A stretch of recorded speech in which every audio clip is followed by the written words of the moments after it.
नमस्कार, मैं हूँ मनविंदर। एमबीएन नेटवर्क पे आप सभी लोगों का बहुत स्वागत है। बहुत लोग गलती करते हैं, लेकिन जब उन्हें अपनी गलती का एहसास होता है कि उनसे गलती हुई है, तो वो जो समझदार होते हैं, वो अपनी गलती से सीख लेते हैं और गलती को भूलते नहीं हैं। जो उनसे भूल होती है, उसको कभी भूलते नहीं हैं।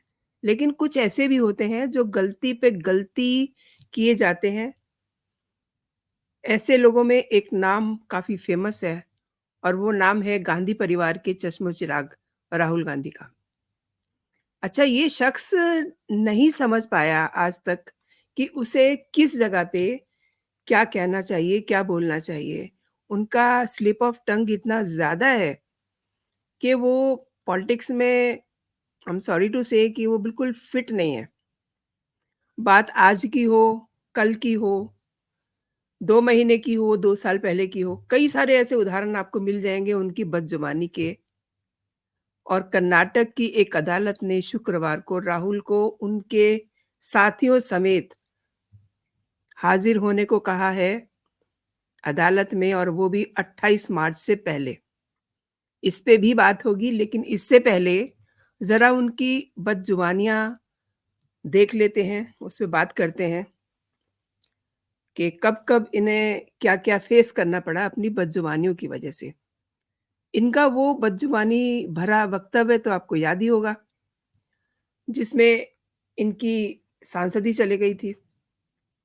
अच्छा, इन्हें मतलब किसी भी गलती से सीख लेते हुए आज तक देखा नहीं मैंने। 2019 में कर्नाटक की रैली में सभी चोरों का सरनेम मोदी क्यों होता है? बोलने पर सूरत की अदालत ने राहुल गांधी को मानहानि का दोषी पाया, 2 साल की सज़ा सुनाई। कोर्ट से सज़ा मिलने के बाद लोकसभा सचिवालय ने राहुल गांधी की सांसदी रद्द कर दी। खैर, उनकी सांसदी तो बाद में रेस्टोर हो गई, लेकिन उनकी बदजुबानी की आदत नहीं गई। If I am not wrong, मानहानि के इस समय कम से कम 6 अदालतों में, हो सकता है इससे भी ज़्यादा अदालतों में केस चल रहे हैं। आए महीने कोर्ट में पेशी पड़ जाते हैं, लेकिन अपनी आदत नहीं छोड़ते। चलिए, उनकी इस बदजुबानी की बात को यहीं छोड़ते हैं।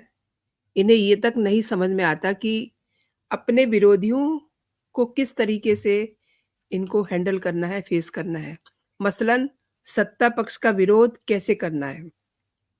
अभी हाल ही की बात लूँ तो राहुल गांधी ने 20 फरवरी को भारत जोड़ो न्याय यात्रा के दौरान अमेठी में कहा था, बड़े चौड़े होके वहाँ ये बात कर रहे थे कि मैं वाराणसी का गया और मैंने वहाँ देखा कि रात को बाजा बज रहा है, वहाँ पर शराब पिए सड़क पर लोग लेट करके अ, डांस कर रहे हैं। उत्तर प्रदेश का भविष्य रात को शराब पी के नाच रहा है। दूसरी तरफ राम मंदिर, जिसमें पीएम मोदी दिखेंगे, अंबानी दिखेंगे, आपको हिंदुस्तान के सभी अरबपति दिखेंगे, लेकिन एक भी पिछड़ा या दलित व्यक्ति नहीं दिखेगा। अब अगर इन्होंने सड़क पे किसी को डांस करते हुए देख भी लिया है, तो इसमें ऐसी कौन-सी आफ़त की बात आ गई, जो इन्होंने पूरे प्रदेश के युवकों को नशेड़ी बता दिया। और न्योता तो मिला था ना इन्हें भी, मंदिर के कार्यक्रम का, लेकिन कांग्रेसियों ने कह दिया कि ये कार्यक्रम तो पॉलिटिकल इवेंट है, लिहाज़ा नहीं गया कोई भी। अब रह-रह कर के मन में उबाल उठ रहे हैं, पेट में मरोड़ उठ रहे हैं। एक और बात, अब यहाँ इनका मेंटल लेवल देखिए, युवक शराब पिए हुए था या नहीं था, इसका राम मंदिर से क्या जोड़? क्या मतलब उनको किस तरीके से कोलैब करते हैं ये? एक युवक इनके कहने के अनुसार शराब पी कर के डांस कर रहा था।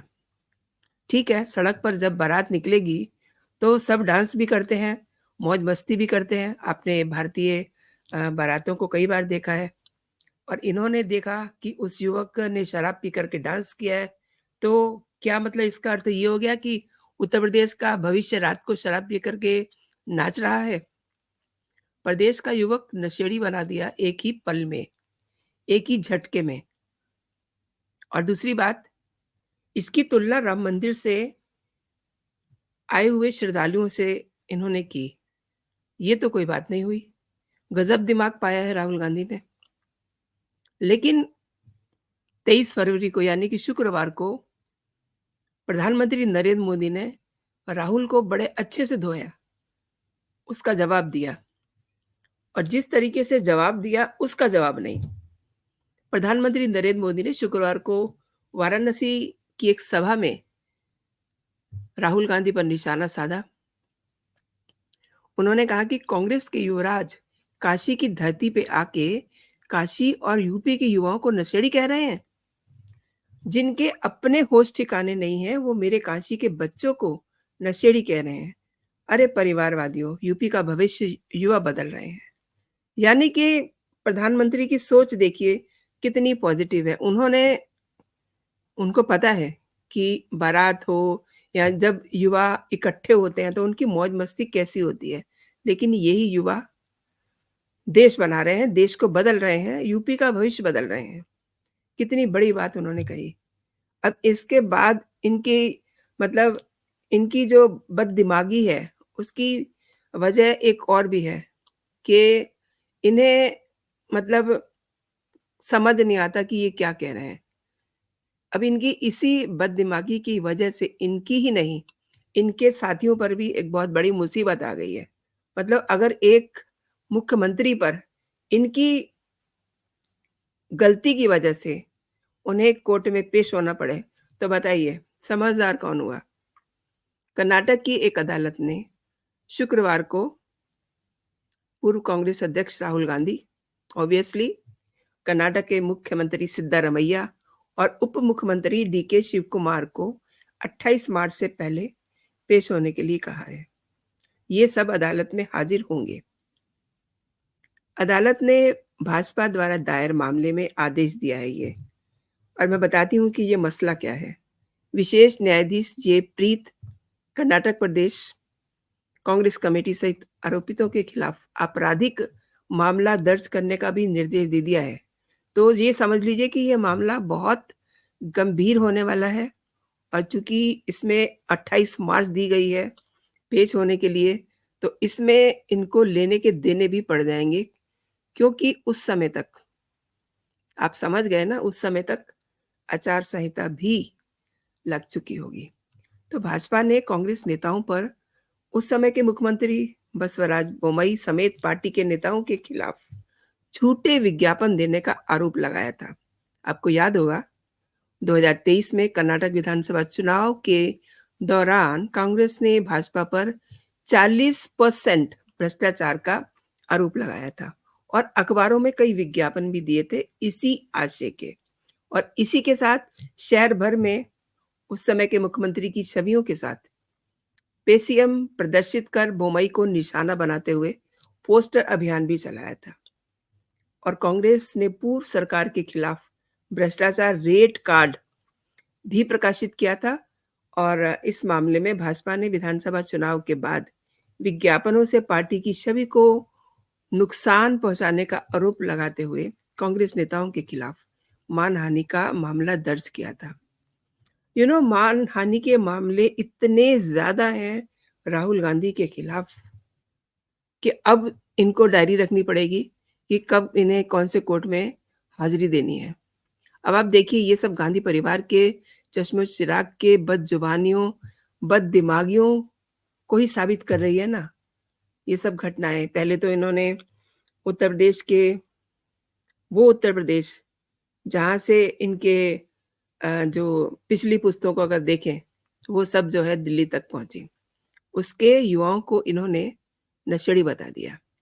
वो तो ये अच्छा है कि प्रधानमंत्री नरेंद्र मोदी ने इनको बहुत अच्छे से जवाब दिया, अच्छे से धोया और ये बताया कि ये युवक जो है, जो नई पीढ़ी के युवक हैं, ये नशेड़ी नहीं है, ये देश का भविष्य बदल रहे हैं, उत्तर प्रदेश का भविष्य बदल रहे हैं। जिस तरीके से राहुल गांधी आए दिन कोई ना कोई बात कर देते हैं, रियली मतलब ये अपना स्टेटस में नहीं देखते, अपना स्टैंडर्ड नहीं देखते, किस पार्टी को बिलोंग करते हैं, किस स्तर के ये नेता हैं। अभी मैं 2-3 दिन पहले देख रही थी एक वीडियो में, ये एक युवक से पूछ रहे हैं कि ये तुम्हारी शर्ट कितने की है? टी-शर्ट कितने की है? तो मुझे लगा कि शायद इनको पसंद आ गई है उसकी शर्ट इसलिए रेट पूछ रहे हैं। उसके बाद उससे पूछते हैं कि ये इसका इस पे जीएसटी कितना दिया है? What nonsense! मतलब ये सब बातें राष्ट्रीय स्तर का नेता करता है क्या? इसको छोड़ दीजिए, अगर इसकी फ़हरिस्त बनाई जाए, तो शायद से मैं सुबह से शाम हो जाएगी, ये प्रोग्राम इतना लंबा हो जाएगा, इतनी ज़्यादा इनकी स्लिप ऑफ टंग है कि क्या कहें? मतलब इनकी ज़ुबान इतनी फिसलती है, किसी को भी कुछ भी कह देते हैं और इसीलिए आज देश की कई अदालतों में इनके खिलाफ मानहानि के मुकदमे चल रहे हैं और एक मुकदमा तो इनका गृह मंत्री अमित शाह के खिलाफ टिप्पणी करने के अ, मसले में भी चल रहा है, जिसमें इन्हें कोई राहत नहीं मिली है, इनको फिर से वहाँ पे पेश होना है।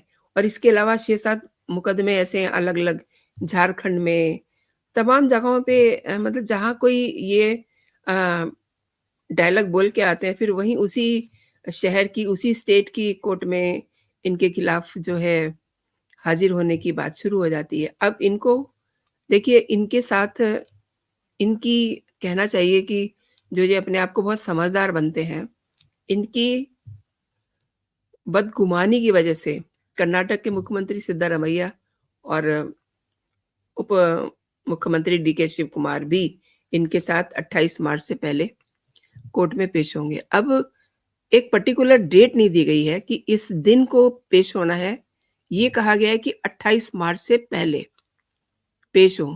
तो इसमें भी कोई लोचा हो सकता है। क्यों कोर्ट ने ऐसा कहा है? इसके पीछे कोई गंभीर बात है, जो इन्हें 28 मार्च से पहले पेश होने के लिए कहा गया है। तो दोस्तों, मैं आपसे भी ये चाहूँगी कि जिस तरीके का राहुल गांधी का ज़ुबान फिसलती रहती है, किसी को भी कुछ भी कह देते हैं, आपका क्या कहना है? ये तो मतलब इनको अगर मंच मिल जाए, इनको अगर डायस मिल जाए, तो ये ऐसी हरकतें करते हैं कि आ बैल मुझे मार। क्योंकि कुछ भी कह देंगे फिर इनको भुगतना पड़ता है। जैसे कई सारे कोर्ट में इनके खिलाफ मानहानि के मुकदमे चल रहे हैं, उस पे ये जाते हैं, कभी नहीं जाते हैं। अब अब इन्हें 28 मार्च से पहले पेश होना है, तो इनको अगर ये नहीं पेश होंगे, तो फिर इन्हें बड़ा महँगा भी पड़ जाएगा। जिस तरीके से इनका सांसद गई थी, क्योंकि वहाँ से भी कई बार इनको कॉल आ रहा था कोर्ट की तरफ से, ये नहीं पहुँचे। अगर इनकी लीगल टीम स्ट्रॉन्ग होती, इनको समय से कोर्ट भेजती, तो हो सकता है इनकी सांसदी नहीं जाती। और इनकी सांसदी गई और आई, उसके बीच में कितना कुछ कहिए कि गड़बड़-झाला हो गया। इनकी सांसदी गई और इंडिया अलायंस बना और इंडिया अलायंस के बहुत सारे लोग खुश थे कि अभी ये तो 6 साल से पहले चुनाव लड़ नहीं सकेंगे, राहुल गांधी, तो चलिए इंडिया अलायंस बनाते हैं, उसमें कोई एक पीएम मटेरियल ढूँढते हैं और इसी दौरान इनकी सांसदी रिस्टोर हो गई और कई सारे इनके साथी संगियों के जो सपने थे, वो चकनाचूर हो गए क्योंकि जब एंट्री हो गई राहुल गांधी की, तो इनके साथ 2 चीज़ें रहती हैं। एक तो ये कि ये सुपर पावर हैं, सब कुछ इनके अकॉर्डिंग होना चाहिए। दूसरा, इन्हीं की पार्टी के लोग परेशान हो जाते हैं, इनकी बदज़ुबानी की वजह से कि न जाने किसको कब क्या कह दें। ख़ैर, अब वो इंडिया अलायंस भी ऑलमोस्ट खत्म हो चुका है। हाँ, कुछ जगह पे इनको थोड़ी-सी तवज्जो मिली है। उत्तर प्रदेश में अखिलेश यादव ने इनको कुछ सीटें दी हैं और ऐसा भी माना जा रहा है कि कहीं-कहीं आप भी इनसे मिल कर के चलने के लिए तैयार हो रही है। लेकिन अ, अरविंद केजरीवाल जो दिल्ली के सीएम हैं, उनके माइंडसेट का कुछ पता नहीं चलता। वो भी इन्हीं के भाई जैसे हैं। जैसे इनको नहीं समझ में आती ना कब क्या करना है। लेकिन इनमें और केजरीवाल में एक बेसिक डिफरेंस है।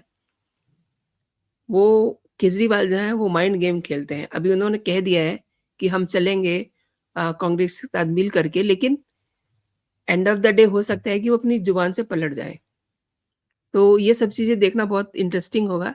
फिलहाल जो बड़ी बात है वो ये है कि राहुल गांधी और कर्नाटक के मुख्यमंत्री सिद्धारमैया और उप मुख्यमंत्री डीके शिव कुमार को 28 मार्च से पहले कोर्ट में हाजिर होना है। तो दोस्तों, आपने मेरा पूरा वीडियो देखा, धन्यवाद। मैं चाहूँगी कि अगर आपको मेरे कंटेंट पसंद आ रहे हैं, तो मेरे कंटेंट्स को आप लाइक कीजिए, इस पे आप अपनी टिप्पणी भी दीजिए एंड जो बात मैं हर बार कहती हूँ कि आप नीचे लगा बेल आइकन ज़रूर दबा दीजिए और अगर अभी तक आपने मेरा चैनल सब्सक्राइब नहीं किया है, तो मेरे चैनल को सब्सक्राइब भी कर लीजिए, ताकि जो भी मेरे लेटेस्ट कंटेंट हो, आप तक सबसे पहले पहुँचे। अभी के लिए दोस्तों इतना ही। आप अपना और अपनों का ख़्याल रखिए, खुश रहिए, स्वस्थ रहिए। जय हिंद, जय भारत।